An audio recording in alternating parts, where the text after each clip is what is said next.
لوگ نماز اس لیے شروع کرتے کہتے ہیں میں 5 نمازیں بھی پڑھتا ہوں، میں صدقات بھی کرتا ہوں، کام میرا پھر نہیں چلتا. تو میں کہتا ہوں تمہیں پتہ ہی نہیں، نمازی کے لیے تو آزمائش ہے. جتنا جتنا ایمان کامل اتنی آزمائش بھی زیادہ. اور یہ میں اپنے پاس سے نہیں کہہ رہا. حضرت ابو سعید خدری رضی اللہ تعالیٰ عنہ فرماتے ہیں میں نبی پاک علیہ الصلوۃ والسلام کی خدمت میں حاضر ہوا اور حضور کے دستے مبارک کو چومنے کے لیے میں نے اپنے ہاتھ جب آگے کیے تو تپش تھی، تیز بخار تھا نبی پاک کو. تو حضرت ابو سعید خدری رضی اللہ تعالیٰ عنہ ارشاد فرماتے ہیں کہ میں نے، یہ سنن ابن ماجہ میں موجود ہے، فرماتے میں نے عرض کیا یا رسول اللہ صلی اللہ علیہ وسلم اتنا تیز بخار؟ حضور فرمانے لگے ہم پر جو آزمائشیں آتی ہیں نا انبیاء پر، وہ عام لوگوں سے دگنا آتی ہے.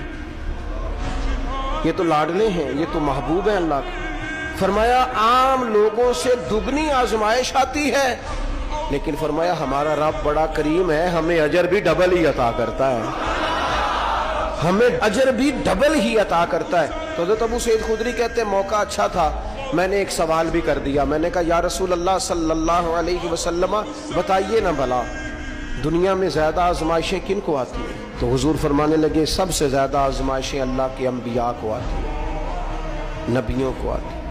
حضور اس کے بعد فرمایا اس کے بعد جو ان کے زیادہ قریب ہوتا ہے اسے آتی ہے. لوگ کیا سمجھیں گے امام حسن کی آزمائش کو؟ لوگ کیسے سمجھیں گے سیدنا امام حسین کی آزمائش کو؟ فرمایا جو ان کے زیادہ قریب ہوتا ہے اسے زیادہ آزمائش آتی ہے. تو حضور کے سب سے قریب تو امام حسن ہے نا، امام حسین ہے نا. تو کیا سمجھتا ہے قربت بس نسبت کے اظہار کا نام ہے اور بڑے لطف کے ساتھ زندگی گزارنے کا نام ہے؟ تو نبی پاک علیہ الصلوۃ والسلام نے فرمایا بات بڑی مزے کی ہے. فرمایا پھر اللہ کے بعض بندے تو ایسے ہوتے ہیں جنہیں اللہ فقر میں مبتلا کر دیتا ہے. فرمایا ان کے پاس صرف ایک چادر رہ جاتی ہے، اتنا فقر ان کے پاس آتا ہے.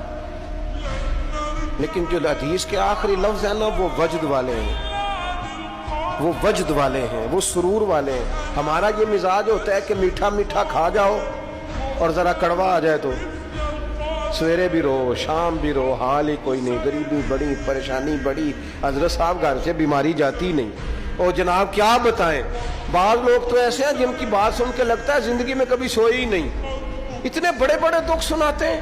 او خدا کی رحمت کا بھی تو ذکر کرنا، خدا نے جو تیرے اوپر انعامات کیے ان کا بھی تو ذکر کرنا. ان کا تذکرہ ہی نہیں کر رہا میرا بھائی.